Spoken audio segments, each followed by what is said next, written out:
अस्सलाम वालेकुम। तो आज हम झंडा लेने के लिए आए हैं। अभी देखिए हम कौन सा झंडा लेना है, ये झंडा है या कौन सा सेलेक्ट करते हैं। आगे हैं जरा जरा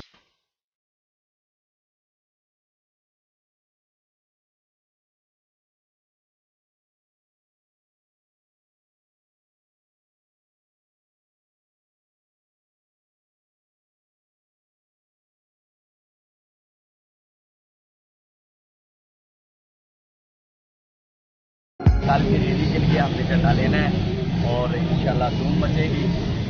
ये झंडे हमने सेलेक्ट किए हुए हैं।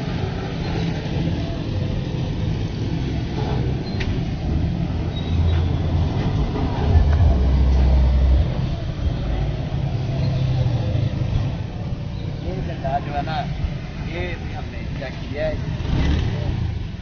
आप बताएं कि आप क्या कहते हैं, ये झंडा ठीक है? ये वाला झंडा अभी बाकी तो बाद में इंशाल्लाह